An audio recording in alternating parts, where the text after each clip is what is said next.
सुप्रभात दोस्तों, नमस्कार आप सभी लोगों को।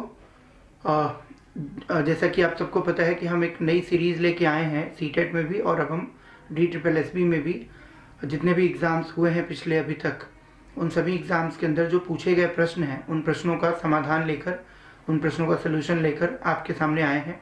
और ये एक श्रृंखला के रूप में वीडियोज़ आ रहे हैं, एक सीरीज़ के रूप में आ रहे हैं, तो आप लोग लगातार इसको देखते रहें, जुड़े रहें इससे।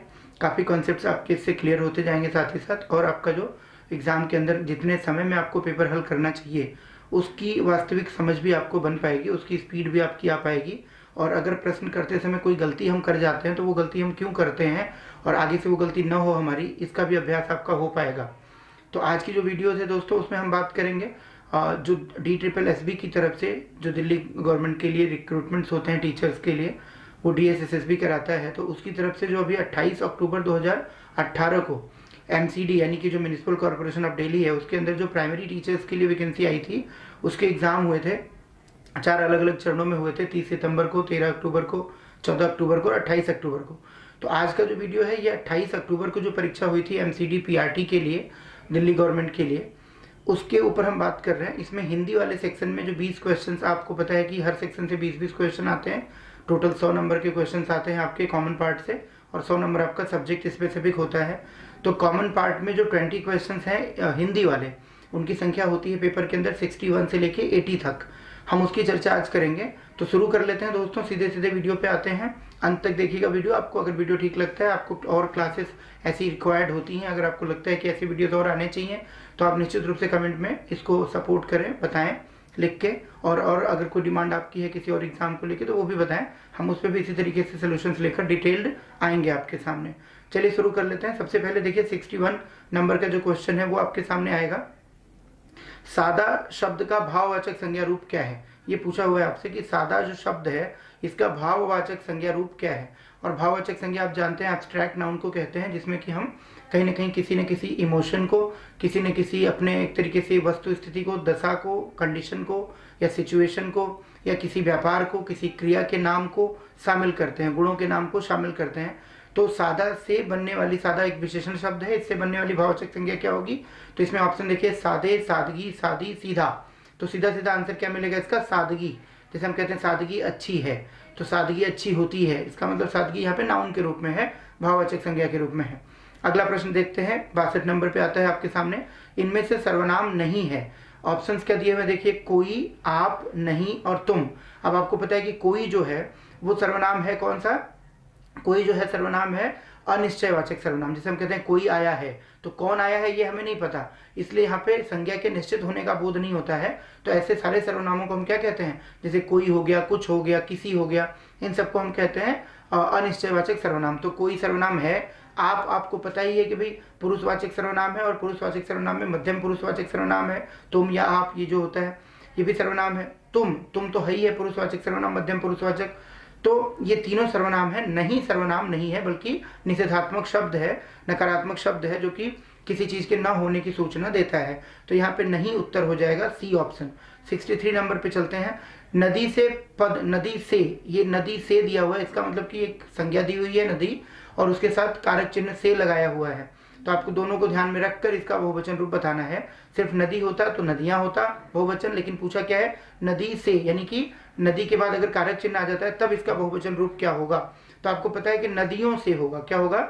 नदियों से। अब ऑप्शन देखिए, पहला ऑप्शन है नदियों से, दूसरा है नदिया से, तीसरा है नदियों से, चौथा है नदियां से। तो सही आंसर क्या होगा? एकदम पहला आंसर जो होगा वो सही होगा, नदियों से। जैसे हम कहते हैं नदियों से कलकल की आवाज आती है, हम नदिया से कलकल की आवाज या नदियां से कलकल की आवाज आती है नहीं कह सकते हैं। लेकिन अगर मान लीजिए यहाँ पे ये होता कि भारत में 5 नदियां हैं, तब वहां पे नदियां हैं हम कहते, क्योंकि यहाँ पे संज्ञा शब्द के बाद, नदी शब्द के बाद कोई कारक चिन्ह नहीं है, इसलिए नदी का बहुवचन नदियां होता।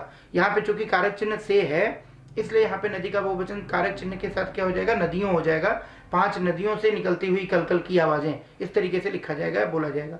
अगला क्वेश्चन देखते हैं। 63 का आंसर आपको समझ आ गया, ए होगा, नदियों से। 64 पे चलते हैं। मोहन गाता है।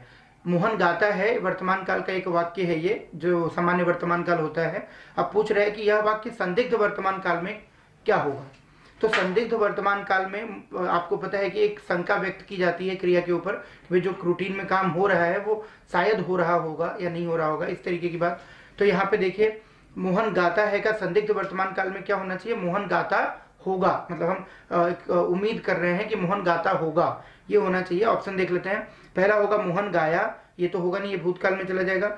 मोहन ने गाया होगा, ये भी भूतकाल में जाएगा, संदिग्ध भूतकाल में। तीसरा है मोहन गाता होगा, बिल्कुल यही सही उत्तर होगा दोस्तों, सी ऑप्शन इसका करेक्ट होगा। मोहन गाएगा ये भविष्य का काल हो जाएगा। तो 64 का सही उत्तर क्या हो जाएगा, सी मोहन गाता होगा। 65 नंबर पे चलते हैं। मोहन पुस्तक पढ़ता है, इस वाक्य में पढ़ता है का पद परिचय दीजिए। पूछ रहे हैं मोहन पुस्तक पढ़ता है में पढ़ता है का पद परिचय दीजिए। अब सबसे पहले देखिए ये जो मोहन पुस्तक पढ़ता है वाक्य है, कैसा वाक्य है, कर्तृवाच्य है। कर्तृवाच्य का मतलब होता है इंग्लिश में एक्टिव वॉइस, जिसमें कि सब्जेक्ट को मुख्य भूमिका में रखा जाता है और सब जो सामान्य संरचना है वाक्य की वो एक्टिव वॉइस की होती है। तो ये सीधा सीधा क्या आ जाएगा, एक तो एक्टिव वॉइस यानी कर्तृवाच्य है। दूसरा पढ़ता है शब्द को पूछा गया है, तो पढ़ता है क्या है, क्रिया है। कैसी क्रिया है, तो सकर्मक क्रिया है। अगर होता मोहन पढ़ता है तो सवाल मन में आता है क्या पढ़ता है, यानी कर्म की आवश्यकता यहाँ पे है पूरे अर्थबोध करने के लिए। तो जिस क्रिया के साथ कर्म की आवश्यकता हो पूर्ण अर्थ के लिए उसको सकर्मक क्रिया कहते हैं। जहाँ पे क्रिया अपने आप से पूरा अर्थबोध करा दे बिना कर्म के भी, उसको हम अकर्मक क्रिया कहते हैं। जैसे दौड़ता है, यहीं पे होता है मोहन दौड़ता है, मोहन रोता है, मोहन सोता है, तो वहां पे हमें कर्म की आवश्यकता या अनिवार्यता नहीं होती, तो वहां पे अकर्मक हो जाता है। लेकिन पढ़ता है क्या हो जाएगा, सकर्मक। तो सकर्मक क्रिया है, ये भी समझ आता है हमें।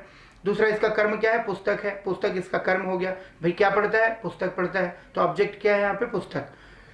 तो देखते हैं, अब इसमें पहला विकल्प दिया हुआ सकर्मक क्रिया ठीक है, कर्तृवाच्य है, पूरा वाक्य ठीक है, वर्तमान काल में है एकदम ठीक है, और सामान्य वर्तमान काल है जैसे हमने ऊपर ये भी डिस्कस किया मोहन वाले में।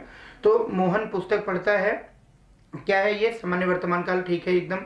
पुल्लिंग वाक्य है, तो पुल्लिंग है, सब्जेक्ट भी पुल्लिंग है, इसीलिए क्रिया भी पढ़ता है क्या है, पुल्लिंग क्रिया है, क्योंकि सब्जेक्ट के अकॉर्डिंग ही क्रिया बदलती है, आप जानते हैं। तो ये भी पुल्लिंग है, ये भी ठीक है। एक वचन है, ये भी ठीक है, क्योंकि मोहन एक व्यक्ति है तो क्रिया का रूप भी एक वचन वाला होगा। अगर मोहन की जगह वे होता तो पढ़ते हैं होता है यहाँ पे, तो यहाँ पे भी एक वचन भी ठीक है। और इनका कर्म क्या है, इसका पुस्तक है, एकदम ठीक है, पहला विकल्प भी ठीक है। तो एक तो सकर्मक क्रिया है, पढ़ता है। दूसरा क्या है, वाक्य ये कर्तृवाच्य है। तीसरा क्या है, वर्तमान काल में है क्रिया। चौथा क्या है, पुल्लिंग है। पांचवा क्या है, एक वचन है, और इसका कर्म क्या है, पुस्तक है। तो 65 का पहला विकल्प ही ठीक विकल्प है। 66 देखते हैं। कहते हुए यों पार्थ के 2 बूंद आंसू गिर पड़े, मानो हुए 2 सीपियों से व्यक्त 2 मोती बड़े। अब इसमें अलंकार पूछा हुआ है, कौन सा अलंकार है। ऑप्शन दिया हुआ है प्रतीप, श्लेष, वक्रोक्ति, उत्प्रेक्षा। आपको पता है कि जहाँ पे मानो, जानो, मनहु, जनहु, मनु, जनु इस तरीके के शब्द आ जाएं तो हिंट के रूप में आपको समझना है कि जहाँ पे दूसरी पंक्ति के शुरू में ही, लगभग हमेशा यही आदत होगी इसमें ज्यादातर, कि दूसरी पंक्ति के शुरुआत में आपको मनहु, जनहु, मानहु, जानहु, मानो, जानो इस तरीके के शब्दों का प्रयोग होगा। तो ये क्या होगा, उत्प्रेक्षा अलंकार होगा। यहाँ पे उपमान में उपमेय की संभावना व्यक्त की जाती है, तो इसलिए इसमें हम क्या कहेंगे, उत्प्रेक्षा अलंकार कहेंगे सीधा सीधा। ठीक है, जैसे मानव सुर काड़ी डारी है, वारी मध्यते मीन, एक उदाहरण इसका एक ये भी आता है। तो इसमें सीधे सीधे उत्प्रेक्षा, यानी 66 का सही उत्तर क्या हो जाएगा, 66 का डी, उत्प्रेक्षा अलंकार।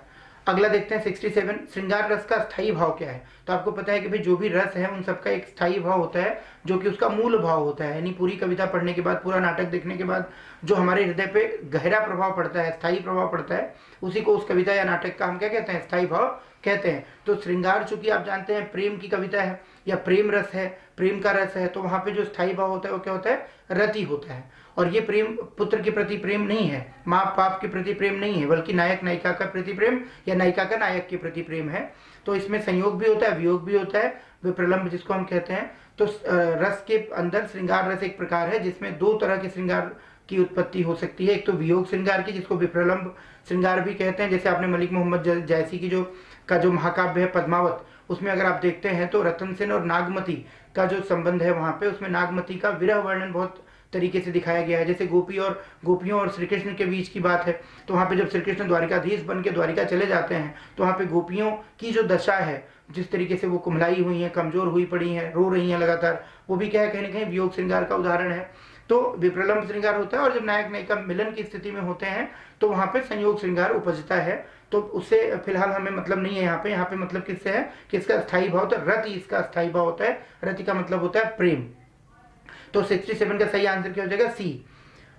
और अगला देखते हैं, लंबा है उदर जिसका लंबोदर श्री गणेश, यह कौन सा समास है? तो आप सबको समझ आता होगा कि जहां पर प्रथम पद और मतलब पूर्व पद और उत्तर पद दोनों ही प्रधान न हो, दोनों का ही महत्व न हो, बल्कि वो दोनों मिलकर किसी तीसरे की विशेषता बतलाने लगे, यानी पूरा का पूरा जो संयुक्त पद है, जो सामासिक पद है, सामासिक शब्द है, समस्त पद है, वो मिलकर क्या करे, किसी अन्य पद की विशेषता बतलाने लगे। और इस वजह से पूर्व पद और उत्तर पद दोनों ही प्रधान ना हो, दोनों ही महत्वपूर्ण ना हो, बल्कि कोई अन्य पद महत्वपूर्ण हो जाए, वहां पे बहुब्रीहि समास होता है। तो यहाँ पे भी क्या होगा, बहुब्रीहि समास होगा। जैसे दशानन में है, 10 है आनंद जिसके, मुख जिसके, अर्थात श्री रावण, है ना। तो रावण के बारे में अगर हम बात करें तो वहां पे दशानन आ जाएगा।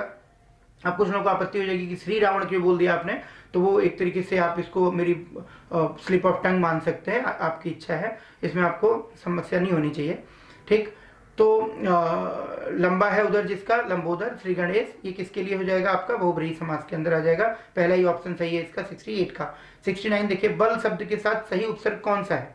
अब बल शब्द है मूल शब्द। अब उपसर्ग आप जानते हैं प्रीफिक्स को कहते हैं, इंग्लिश में इसको प्रीफिक्स कहते हैं, जो किसी शब्द के पूर्व में अक्षर या अक्षरों का समूह या शब्दांश जुड़ जाए और एक नया शब्द बना दे, उसको हम क्या कहते हैं, उपसर्ग कहते हैं। और जो बाद में जुड़ जाए वो क्या कहलाता है, प्रत्यय। अब उपसर्ग और प्रत्यय अगर आपको समझना है तो इस पे मैंने YouTube पे काफी सारी वीडियोस अपलोड करी हुई हैं, आप उसको देख सकते हैं, प्लेलिस्ट में आपको हिंदी भाषा के अंदर मिलेगा वो, तो वहां से आप इसको समझ सकते हैं अच्छे से। तो देखिए, उपसर्ग क्या हो जाएगा आपका, जो किसी शब्द के पूर्व में अक्षर जुड़ता है और जुड़ने से एक नया शब्द बनाता है, उसको उपसर्ग कहते हैं। और जो किसी शब्द के अंत में कोई अक्षर जुड़ता है और उससे नया शब्द बनता है, तो उसको क्या कहते हैं, प्रत्यय कहते हैं। यहाँ पे उपसर्ग पूछा हुआ है कि बल के साथ कौन सा उपसर्ग प्रयुक्त हो सकता है। तो देखिए एक बारी, पहला ऑप्शन है कुबल, कुबल कोई शब्द तो होता नहीं। दूसरा ऑप्शन है प्रबल, प्र लगाएंगे तो प्रबल बनेगा, ये बिल्कुल शब्द होता है, जो पावरफुल होता है उसको क्या कहते हैं, प्रबल, ठीक है। उसके बाद नाबल, ना लगाने से नाबल बनेगा, ना जो है उर्दू का उपसर्ग है, जैसे नालायक कहते हैं, है ना, जैसे कहते हैं एक तरीके से नाकाबिल, तो वो यहाँ पे होगा नहीं, नाबल कोई शब्द है नहीं। ला भी इसी तरीके से उर्दू का ही उपसर्ग है, और इसमें भी लाजवाब जैसे होता है, लाइलाज होता है, लावारिश होता है, तो वो भी यहाँ पे नहीं होगा, लाबल तो होता नहीं है। तो सही क्या हो जाएगा विकल्प यहाँ पे, प्र जो है वो सही उपसर्ग है, जो बल के साथ लगेगा तो प्रबल शब्द बनेगा, यानी 69 का बी आंसर सही है दोस्तों। 70 क्वेश्चन देखते हैं। 70 अशुद्ध वाक्य पहचानना है, अशुद्ध वाक्य पहचानिए। पहला वाक्य दिया हुआ है ए ऑप्शन में, पिताजी पुस्तक लाए, सही है एकदम। दूसरा दिया हुआ है, गायत्री ने गीत गाई। अब आपको पता है कि गीत क्या है, पुल्लिंग शब्द है या स्त्रीलिंग शब्द है? गीत पुल्लिंग शब्द है या स्त्रीलिंग शब्द है? गीत अच्छी है या गीत अच्छा है? कविता अच्छी है लेकिन गीत क्या है, अच्छा है। तो गीत जो है वो पुल्लिंग शब्द है, इसीलिए गीत के बाद आने वाली क्रिया पुल्लिंग क्रिया होनी चाहिए। तो यहाँ पे होना क्या चाहिए था, शुद्ध वाक्य, गायत्री ने गीत गाया। अगर ये होता तो ये शुद्ध वाक्य होता। लिखा क्या है, गायत्री ने गीत गाई, तो ये गड़बड़ है। अगर होता गायत्री ने कविता सुनाई तो ठीक होता। तो कविता स्त्रीलिंग शब्द है, इसलिए उसकी क्रिया क्या हो जाएगी, स्त्रीलिंग की हो जाएगी। आपको पता है विकारी पद हैं ये सारे, संज्ञा, सर्वनाम, क्रिया, विशेषण, ये क्या है, विकारी पद हैं, जिसपे कि लिंग, वचन और कारक का प्रभाव पड़ता है। तो निश्चित रूप से यहाँ पे ये अशुद्ध वाक्य है, बी वाला, और यही उत्तर होगा हमारा। फिर भी देख लीजिए सी, हमने तुमको देखा। अच्छा, हमने तुमको देखा, गीत की देखिए पहली लाइन भी है ना, हमने तुमको देखा ऐसे। तो ये वाला गीत आपको याद नहीं रखना है, सिर्फ यहाँ पे व्याकरण याद रखना है। तो व्याकरण क्या है कि हमने तुमको देखा, तो एकदम ठीक वाक्य है, कोई गलती नहीं है इसमें। दिनेश ने पत्र लिखा, ये भी ठीक है, दिनेश ने पत्र लिखा।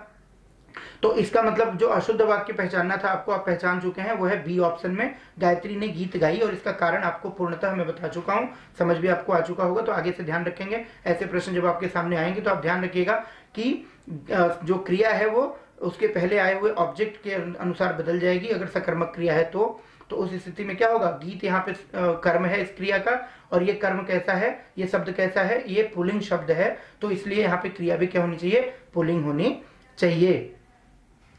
अब आगे देखते हैं 71 क्वेश्चन, उससे 2 पत्र लिखे जाएंगे। एक तरीके से इसको अगर इंग्लिश में हम ट्रांसलेट करें तो ये वाक्य बनता है क्या, कि 2 letters will be written by him, या उसके द्वारा 2 पत्र लिखे जाएंगे। ये से अथवा के द्वारा, जो करण कारक होता है, आप पढ़ते होंगे, कर्ता ने कर्म को करण से अथवा के द्वारा, तो वहां पे से भी होता है, के द्वारा, जैसे तुलसी के द्वारा लिखी हुई और तुलसी से लिखी हुई, दोनों चीजें इस्तेमाल होती हैं। तो उसी सेंस में ये यूज किया हुआ है। उसके द्वारा 2 पत्र लिखा जाएगा, या तो होना चाहिए था इसमें, ठीक है, उसके द्वारा 2 पत्र लिखे जाएंगे, या फिर उससे 2 पत्र लिखे जाएंगे। तो इसका मतलब क्या हो गया कि ये कहीं ना कहीं कर्मवाच्य में दिया हुआ वाक्य है। और पूछा क्या है, इस वाक्य का कर्तृवाच्य क्या होगा, यानी कि एक्टिव वॉइस में क्या होगा। ये ऑलरेडी जो है वो किस में है, पैसिव वॉइस में है। इंग्लिश में अगर हम बात करें तो कर्मवाच्य को हम क्या कहते हैं, पैसिव वॉइस, कर्तृवाच्य को क्या कहते हैं, एक्टिव वॉइस, जिसमें सब्जेक्ट इंपॉर्टेंट होता है और कर्मवाच्य में ऑब्जेक्ट इंपॉर्टेंट होता है। तो देखिए उससे 2 पत्र लिखे जाएंगे, कर्मवाच्य में है, इसको कर्तृवाच्य में जब बदलेंगे तो क्या हो जाएगा, इसमें हो जाएगा कि वह 2 पत्र लिखेगा। उसने, पहला ऑप्शन देखिए, उसने 2 पत्र लिखा, ये तो होगा नहीं क्योंकि भविष्य काल का वाक्य है ये। वे 2 पत्र लिखे, ये आज्ञार्थक हो गया। वह 2 पत्र लिखता है, ये वर्तमान काल हो गया, ये भी नहीं होगा। तो डी ऑप्शन क्या हो जाएगा, वह 2 पत्र लिखेगा, एकदम ठीक है कि ही विल राइट 2 लेटर्स, और इसी को पैसिव में बदलते तो क्या हो जाता है, 2 letters will be written by him. ठीक है, तो इसी तरीके से हिंदी में भी है, इंग्लिश में भी जैसे आप समझ सकते हैं। तो हिंदी में क्या हो जाएगा, ये वह 2 पत्र लिखेगा, सही हो जाएगा एक्टिव वॉइस में, इसी का पैसिव वॉइस दिया हुआ है प्रश्न में, उससे 2 पत्र लिखे जाएंगे। तो इसका उत्तर क्या हो जाएगा, 71 का उत्तर हो जाएगा डी। ठीक है, अब मैं थोड़ा सा पन्ना पलट लेता हूं और आप भी जो है देखिए आगे अगला क्वेश्चन आपके सामने आ रहा है 72 नंबर का, 72 नंबर का। अब ये सबसे आसान क्वेश्चन आपको लग रहा होगा इस पूरे में। सूर्य जमा उदय बराबर सूर्योदय होता है, यह कौन सी संधि है। तो आप जानते हैं कि स्वर संधि, विसर्ग संधि और व्यंजन संधि, 3 संधियां हैं हिंदी में। और स्वर संधि के 5 मुख्य भेद हमको पढ़ने होते हैं। एक होता है आपका दीर्घ स्वर संधि, एक होता है गुण स्वर संधि, एक होता है यण स्वर संधि, एक होता है वृद्धि स्वर संधि, और एक क्या होता है आपका अयादि स्वर संधि। ये जो सूर्य जमा उदय है, ये अ अथवा आ के पश्चात उ अथवा उ आने से ओ बन रहा है, यह नियम है। तो ये जो नियम है ये गुण स्वर संधि का नियम है। उसमें मुख्यतः 3 नियम होते हैं। एक अ अथवा आ के पश्चात अगर ई अथवा ई आ जाए तो हो जाता है ए, जैसे नर जमा इंद्र नरेंद्र, महाजमा ईश्वर महेश्वर। ठीक वैसे ही दूसरा नियम होता है कि अ अथवा आ के पश्चात अगर उ अथवा उ आ जाए, मतलब छोटा उ या बड़ा उ आ जाए, तो क्या हो जाता है, ओ हो जाता है। जैसे महाजमा उत्सव महोत्सव, वन जमा उत्सव वनोत्सव। यहाँ पे भी वैसा ही कुछ है, सूर्य जमा उदय सूर्योदय, तो इसमें गुण संधि हो जाएगा। और तीसरा जो नियम होता है गुण संधि का, वो क्या होता है, अ अथवा आ के पश्चात अगर री आ जाए तो अर हो जाता है। जैसे ब्रह्मा जमा ऋषि ब्रह्मर्षि, जैसे महाजमा ऋषि महर्षि, जैसे देव जमा ऋषि देवर्षि। तो ये जो है ये सही आंसर क्या हो जाएगा, ए विकल्प में आंसर मिल जाएगा आपको, गुण संधि लिखा हुआ है, बिल्कुल ठीक है। अगला देखते हैं 73, सुमेलित करना है आपको। अब यहाँ पे देखिए कारक दिया हुआ है और आगे जो है क्या दिया हुआ है, उसका चिन्ह दिया हुआ है, बिल्कुल। तो कर्ता कारक का चिन्ह क्या होता है, ने। आपको पता होगा कर्ता ने कर्म को करण से अथवा के द्वारा संप्रदान के लिए या हेतु अपादान से अलग होने के अर्थ में या न होने के अर्थ में, संबंध काके की नाने नी रारे री, अधिकरण में पै पर, और संबोधन हे भो हरे, ये होता है। तो इसमें देखिए कर्ता कारक का क्या हो जाएगा, ने हो जाएगा, यानी कि आ, एक का आ हो जाएगा। संबंध कारक का हो जाएगा इसमें क्या, अ यानी का। तो 1 का आ और 2 का अ। तो देखिए 1 का आ और 2 का अ किस में आ रहा है, डी विकल्प में आ रहा है। तो यहीं से उत्तर आपको मिल चुका है। फिर भी आप देख लीजिए तीसरे का अधिकरण कारक का क्या दे रहा है, ई का मतलब क्या हो गया, में। मैंने बताया अधिकरण में पै पर, पै आता है ब्रज भाषा के अंदर, ब्रज बोली के अंदर। ठीक, तो ये हो जाएगा तीसरे का में, और कर्म कारक का को होता ही है तो इसमें ई हो जाएगा। तो बिल्कुल ठीक उत्तर है आपका कौन सा, डी विकल्प, यानी कि कर्ता कारक का ने, कर्म कारक का को, करण कारक का से अथवा के द्वारा, संप्रदान का के लिए, अपादान का से अलग होने के अर्थ में, संबंध का के की मुख्य रूप से, और उसके बाद अधिकरण का में और पर, संबोधन का हे भो हरे, इसके हिसाब से। इस पे भी मैंने वीडियो डाली हुई है कारक चिन्ह पे, कारक व्यवस्था पे, तो आराम से आप उसको एक बार जाके देख सकते हैं, पढ़ सकते हैं। एक भी प्रश्न आपका फिर उसके बाद गलत नहीं होगा। 74 नंबर देखिए, निम्नलिखित में से वृक्ष का पर्यायवाची शब्द नहीं है। वृक्ष का पर्यायवाची जो नहीं है वो बताना है। तरु, तरु माने वृक्ष या पेड़ होता है, तो ये तो है। विटप माने भी वृक्ष या पेड़ होता है, ये भी है। पेड़ खुद में दिया हुआ है, ये भी है। अब दिया हुआ मंजरी, मंजरी माने देखो क्या होता है, मंजरी माने होता है पुष्प या लता। ठीक है, तो जो लताएं होती हैं, जो गुच्छे होते हैं, जो एक तरीके से पुष्प होती हैं, उनको कहते हैं मंजरी। ठीक है, तो मंजरी यहाँ पे नहीं होगा। बाकी विटप, पेड़ और तरु, ये तीनों वृक्ष की पर्यायवाची होगी। तो उत्तर क्या होगा 74 का डी, यानी कि मंजरी। मंजरी यहाँ पे सही उत्तर है, क्योंकि यह पर्यायवाची नहीं है और यही पूछा गया है पेड़ के बारे में, है ना।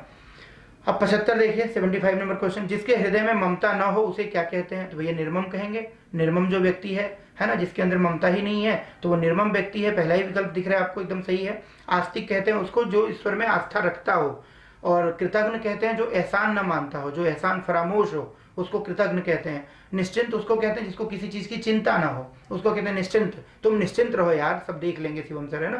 तो इसका मतलब क्या हुआ कि निश्चिंत वह है जिसको किसी चीज की चिंता न हो। तो अगर आप भी ये वीडियोस लगातार देखते जाएंगे तो आपको हिंदी भाषा को लेके और साथ ही जो दूसरे विषय के वीडियोस आ रहे हैं आपके लगातार डीएसएसबी के ऊपर, उनको अगर आप देखते जाएंगे तो आगामी जो डीएसएसबी की परीक्षा होगी उसमें आप भी क्या हो जाएंगे, निश्चिंत हो जाएंगे, क्योंकि आपको समझ आ जाएगा कि क्वेश्चन कैसे हल करना है। और हम जब क्वेश्चन हल करा रहे हैं आपको तो साथ में कॉन्सेप्ट भी बताते चल रहे हैं, उसको आप रिवाइज करके देख सकते हो, नोट डाउन कर सकते हो, नोट्स बना सकते हो। तो ये सिर्फ नहीं कि आंसर बता के चल रहे हैं, we are trying to explain each and everything so that you can correct the answers whenever you are going to face them, right. तो आप भी निश्चिंत हो सकते हैं। तो इसमें सही आंसर क्या हो जाएगा, 75 का ए हो जाएगा, निर्मम, ठीक है। और साथ में ध्यान रखें इतने निर्मम ना हो कि आप कमेंट करके ना बताएं कि आपको इसका लाभ हो रहा है। तो आप कमेंट करके बताएं जरूर कि आपको इसका लाभ हो रहा है। तो आप ममता रखें अपने मन में, हमारी मेहनत के प्रति निर्ममता मत रखें आप लोग, ठीक। चलिए 76 नंबर क्वेश्चन, फिर से आपको मैच द फॉलोइंग का क्वेश्चन आ गया, सुमेलित करना है आपको। आग बबूला होना, ये देखिए मुहावरे और उसके अर्थों वाले प्रश्न है। आग बबूला होना मतलब क्या हो जाता है, क्रोधित होना। दूसरा देखिए घुटने टेकना, जैसे पाकिस्तान ने घुटने टेक लिए अभी तक के हिसाब से अगर देखा जाए तो, और अभिनंदन को जो है उन्होंने वापस कर दिया, भारत को बहुत सम्मान के साथ लेके आए वो, है ना। अब पता नहीं सम्मान दिया नहीं दिया वहां पे, वो तो बाद में पता चलेगा, बट फिलहाल की स्थिति क्या है कि अभिनंदन को उनको लौटाना पड़ा 24 घंटे के अंदर ही। और इसलिए हम कहेंगे कि कहीं ना कहीं पाकिस्तान ने घुटने टेक दिए भारतीय सेना के सामने, तो यानी हार मानना हो जाएगा। जमीन पर पैर ना पड़ना, जमीन पर पैर ना पड़ना का मतलब क्या हो गया, बहुत ज्यादा घमंड करना, अपने आप पे प्राउड करना, है ना भाई। जैसे कहते हैं भाई अब तो तुम्हारे पैर ही जमीन पे नहीं पड़ रहे, तो अच्छा कोई व्यक्ति थोड़ा सा पा लेता है तो उसके ऊपर क्या हो जाता है, वो कहीं ना कहीं बहुत ही घमंडी हो जाता है, तो उसके लिए इस्तेमाल होता है जमीन पर पैर न पड़ना। आपने एक शेर सुना होगा कि तुम्हारा लहजा बता रहा है तुम्हारी दौलत नई नई है, ठीक है। तो तुम्हारा लहजा यानी कि तुम जमीन पे पैर नहीं पड़ रहे भैया, तो जमीन पे रहना चाहिए आदमी को। तो ये हो जाएगा टांग अड़ाना, टांग अड़ाना मतलब अड़चन डालना, टांग अड़ाना मतलब क्या होता है, बाधा पैदा करना, ऑब्स्टिकल क्रिएट करना। जैसे कहते हैं भाई तुम टांग मत अड़ाओ हमारे काम में, तो अपना काम देखो, हम अपना काम देख लेंगे, ठीक। तो इसका मतलब आपको सारे अर्थ मैंने बता दिया, आप मैच द फॉलोइंग कर सकते हो। एक आग बबूला होना का क्या हो जाएगा, अत्यधिक क्रोधित होना, यानी एक का ई हो जाएगा, बड़ी ई। घुटने टेकना हो जाएगा और हार मानना। तीसरा जमीन पर पैर न पड़ना हो जाएगा आपका क्या, और आ यानी कि घमंड करना, अधिक घमंड करना। टांग अड़ाना हो जाएगा ई यानी अड़चन डालना। इसका सही उत्तर क्या हो जाएगा, देखिए एक का बड़ी ई कहाँ मिल रहा है आपको, ये बी ऑप्शन में मिल रहा है, एक ही ऑप्शन बन रहा है। दो का अ ठीक है एकदम, और तीन का इसके अंदर दिया हुआ है आ एकदम ठीक है, और चार का दिया हुआ है छोटी ई यानी कि अड़चन डालना एकदम ठीक है। तो इसका बी आंसर सही है 76 का। 77 पे आइए, बकरी फिल इन द ब्लैंक्स है। अब इसमें देखिए जो ध्वनि क्रियाएं हैं पशुओं की, पक्षियों की, इस पे भी प्रश्न आते हैं, केवीएस में भी, डीएसएसबी में भी, और भी बहुत सारे एग्जाम्स होते हैं जो भी हिंदी वाले, उन सब में। तो आपको याद रखना होगा बकरी क्या करती है, मिमियाती है, तो पहला ही विकल्प ठीक हो जाएगा, बकरी मिमियाती है। भिनभिनाती है कौन, मक्खियां, तो मक्खियों के लिए होता तो क्या होता, मक्खियां भिनभिनाती हैं, या मक्खी भिनभिनाती है। हिनहिनाती है कौन, घोड़ी, घोड़ा और घोड़ी क्या करते हैं, हिनहिनाते हैं, तो उनकी आवाज के लिए हम कहेंगे हिनहिनाती है। और चिंघाड़ता कौन है, हाथी, तो हाथी होता तो क्या कहते हैं, हाथी चिंघाड़ता है, हथिनी चिंघाड़ती है, क्योंकि हाथी पुल्लिंग शब्द है, हथिनी क्या है, उसका स्त्रीलिंग शब्द है। घोड़ी जो है स्त्रीलिंग शब्द है, घोड़ा क्या है, पुल्लिंग शब्द है। तो यहाँ पे चूंकि सारी क्रियाएं स्त्रीलिंग में दी हुई हैं, इसलिए क्या कहेंगे हम लोग, बकरी मिमियाती है, मक्खी भिनभिनाती है, घोड़ी हिनहिनाती है, और हथिनी चिंघाड़ती है। क्लियर हुआ ये। तो इस तरीके से आप और भी याद रखेंगे, जैसे मान लीजिए बलबलाना ऊंट के लिए होता है, ठीक है। जैसे रंभाना गाय के लिए होता है, आप सबको पता है भौंकना जो है वो कुत्ते के लिए होता है। तो इस तरीके के जो और शब्द हैं, जैसे रींकना गधे के लिए होता है, तो ये सब भी आप याद रखेंगे तो आपको कहीं दिक्कत नहीं आएगी। इस पर एक छोटा सा वीडियो जल्दी ही मैं डालने वाला हूं, तो आपको ये भी प्रश्न जो है एक दो हमेशा ही परीक्षा में आते हैं, कॉम्पिटिटिव एग्जाम्स में क्लियर हो जाएंगे। 78 क्वेश्चन पे आते हैं, देखिए 77 का आंसर ए हो गया, ध्यान रखिएगा। 78 कृतज्ञ, कृतज्ञ शब्द का विलोम शब्द क्या होगा, अभी मैंने पहले ही बताया था आपको, जब आपसे पूछा गया था किसका, जब आपसे पूछा गया था जिसके हृदय में ममता न हो, तो वहां पे 4 शब्द दिए थे, चारों के अर्थ मैंने आपको बताया था कि किसके लिए वो आते हैं, वाक्यांशों के लिए एक शब्द थे वो। तो उसमें मैंने आपको कृतज्ञ दिया हुआ था, बताया था, जो एहसान फरामोश होता है, जो एहसान नहीं मानता है। तो कृतज्ञ क्या मतलब क्या होता है, जो एहसान माने, जो किया हुआ उपकार मानता है उसको कृतज्ञ कहते हैं, जो नहीं मानता उसको क्या कहते हैं, कृतज्ञ कहते हैं। तो इसमें डी ऑप्शन में सही विकल्प आपको मिल जाएगा। विज्ञ कहेंगे नहीं, अज्ञ कहेंगे नहीं, कृतज्ञ कहेंगे नहीं, कृतज्ञ कहेंगे। तो D option is correct option 78 के लिए। 79 फिर से मिलाने के लिए आ गया, देखिए सुमेलित करने के लिए। तो देखिए ऊंटों का क्या होता है, अब ये भी एक बड़ा अच्छा सा प्रश्न आता है हर बार परीक्षा में, कि जो एक तरीके से समूहवाचक शब्द हैं अलग अलग चीजों के लिए, उसका यानी कि पशुओं के लिए, व्यक्तियों के अलग अलग ग्रुप के लिए, समूह के लिए कौन सा उचित शब्द होगा। जैसे गट्ठर है, लकड़ियों के लिए इस्तेमाल होगा। जैसे ढेर है, अनाज के लिए होगा या लाशों के लिए होगा कि लाशों की ढेर बिछ गई है ना, या लाशों का ढेर लग गया, ठीक है। लेकिन हम ये नहीं कह सकते कि लोगों का ढेर लग गया। तो लोगों की क्या होती है, भीड़ होती है, लोगों का हुजूम होता है। तो हुजूम शब्द आएगा किसके लिए, लोगों के लिए। भीड़ आएगा किसके लिए, लोगों के लिए। लेकिन लाश के लिए क्या आएगा, ढेर आएगा, ठीक है। शव के लिए ढेर आएगा, या अनाज के लिए क्या आ जाएगा, ढेर आ जाएगा। जो निर्जीव चीजें हैं उनके लिए ढेर आ जाएगा। इसी तरीके से गट्ठर किसके लिए आ जाएगा, लकड़ियों के लिए आ जाएगा, ठीक है। इसी कपड़ों के लिए भी आ जाएगा, कपड़ों के गट्ठर, ठीक। तो इस तरीके से आपसे प्रश्न एक पूछा ही जाता है समूहवाचक शब्द। जैसे भक्तों की क्या होती है, टोली होती है, मंडली होती है। हम कहें कि भक्तों का जत्था होता है, कह सकते हैं। हम ये नहीं कह सकते कि भक्तों का एक तरीके से भक्तों का झुंड आ रहा था, क्या हम ऐसा कह सकते हैं, नहीं कह सकते। झुंड किसके लिए होगा, पशुओं के लिए होता है। तो इस पे क्वेश्चन आते हैं। अब देखते हैं हम लोग ऊंटों का क्या होता है, काफिला होता है, क्योंकि वो दूर की यात्रा तय करने वाले यात्रियों का समूह होता है। तो व्यापारियों का जो समूह होता था पहले, वो ऊंटों के माध्यम से एक दूसरी जगह पे व्यापार करते थे। तो उनका क्या होता था, काफी दिनों का एक काफिला होता था। तो कहते हैं इसको क्या, ऊंटों का काफिला। नावों का बेड़ा होता है, नावों का बेड़ा, जहाँ पे नावें खड़ी होती है ना अपना लंगर डाल डाल के, उनको क्या कहते हैं, नावों का बेड़ा, ठीक है। आप सुनते होंगे अखबारों में कि भी नावों के बेड़े में से कुछ आतंकवादी आए मुंबई में, है ना। तो नावों का बेड़ा हो जाएगा रुई। इसलिए देखो एक बार बार शब्द इस्तेमाल होता है, बेड़ा पार करो, है ना। तो यहाँ पे नावों का बेड़ा हो जाएगा। रुई की क्या होगी, गांठ होगी, ऑब्वियस सी बात है, रुई की गांठ होगी। और बच्चों की क्या होगी, टोली होगी। तो सही आंसर क्या हो जाएगा, एक का हो जाएगा बड़ी ई। एक का बड़ी ई किस में मिलता है, देखो सी ऑप्शन में मिलता है। दो का हो जाएगा अ, इसमें एक ही पता रहे तब भी आप बना सकते हो तुरंत, ठीक है। दूसरे का अ हो जाएगा, और तीसरे का हो जाएगा आपका आ, बिल्कुल ठीक है। और चौथे का हो जाएगा ई, बिल्कुल ठीक है। तो ये आ जाएगा आपका सी ऑप्शन करेक्ट, 79। लास्ट प्रश्न इस श्रृंखला का, इस वीडियो का मतलब। बाकी और वीडियोस तो आते रहेंगे सब्जेक्ट वाइज आपके। और जैसे ही हम ये 28 अक्टूबर का पेपर आप तक पहुंचा देंगे पूरी तरीके से, उसके बाद हम तुरंत 14 अक्टूबर का पेपर लेंगे, 13 अक्टूबर का लेंगे, 30 सितंबर का पेपर लेंगे पीआरटी का। फिर हम टीजीटी के जितने भी एग्जाम्स हैं उनके पेपर्स उठाएंगे, पीजीटी के एग्जाम्स के पेपर उठाएंगे। और कोशिश करेंगे आप तक ये सारी वीडियोस कॉमन पेपर की भी और जो सब्जेक्ट वाइज पेपर्स हैं उनकी भी आती रहे, और आपकी तैयारी को एक दिशा दी जा सके थे यहाँ पे आपके यूट्यूब चैनल CGS ई क्लासेस पे। चलिए, तो लास्ट प्रश्न क्या है, अंतिम प्रश्न इस वीडियो का क्या है, 80 नंबर पे। बुनाई शब्द में कौन सा प्रत्यय जुड़ा है। अब बुनाई शब्द में कौन सा प्रत्यय जुड़ा है, तो एक दिया हुआ है बू। अब बू तो होगा नहीं, क्योंकि यहाँ पे बुनना क्या है, क्रिया है। क्रियापद के बाद जो प्रत्यय जुड़ते हैं उनको कृदंत या कृत प्रत्यय कहते हैं। और जो संज्ञा, सर्वनाम, विशेषण और अव्यय के साथ जुड़ते हैं उनको कहते हैं तद्धित प्रत्यय। तो ये कृत प्रत्यय का उदाहरण पूछा हुआ है, कृदंत या कृत का। तो बुनाई शब्द में कौन सा होगा, तो इसमें नाई होगा नहीं, ई होगा नहीं, आई होगा। डी ऑप्शन सही है। जैसे कि बुनाई, जैसे लिखाई, जैसे पढ़ाई, इन सब शब्दों में क्या होता है, अच्छाई, ठीक है। इन शब्दों में क्या होगा, इसमें आई ऑप्शन होगा। बुराई हो गया जैसे, तो इसमें आई ऑप्शन माना जाएगा। इसमें क्या होगा, आई, ठीक है। क्योंकि बुरा में अगर ई जोड़ेंगे तो क्या हो जाएगा, बुरी हो जाएगा। तो बुना में अगर ई जोड़ेंगे तो बुनी हो जाएगा। तो ध्यान रखना ई ऑप्शन नहीं होगा, क्योंकि अगर ई जोड़ेंगे तो बुनी होगा, वो मात्रा के रूप में जुड़ जाएगा, है ना। आई रहेगा तभी जाके ये बुनाई होगा। ये बड़ा जरूरी है ध्यान रखना आपको कि बुनाई कब होगा, जब आई होगा। क्योंकि अगर कोई कहे कि भाई ई होगा, तो जैसे मैं देखूं, अगर आपको बताऊं, जैसे मान लीजिए बुना शब्द है। अब बुना शब्द के अंदर अगर हमने ई जोड़ा तो ये यहाँ पे आ है, यहाँ पे ई है, तो ये सीधे सीधे क्या बन जाएगा, बुनी हो जाएगा। अगर नॉर्मली देखें, संधि के नियम से ना देखें तब, ठीक, संधि के नियम से देखेंगे तब तो आ के बाद ई आएगा, तो ये सीधे सीधे क्या हो जाएगा, ए हो जाएगा। तो वो तो अलग ही नियम बन जाएगा, वो होगा नहीं। तो यहाँ पे आपको क्या ध्यान रखना होगा, आई होगा, बुनाई। क्लियर हुआ। तो ये था आज का वीडियो। अगर आपको वीडियो पसंद आया तो जरूर बताइए, कमेंट बॉक्स में लिखिए। आपको अगर आगे और वीडियो जिस तरीके के चाहिए होते हैं सभी विषयों के लिए, हिंदी, इंग्लिश, मैथ, रीजनिंग और आपका जीके, ठीक है। और साथ में सब्जेक्ट वाइज जो क्वेश्चंस हैं DSSB के सारे वीडियोस हम आपके सामने इसी तरीके से डिस्कस करेंगे।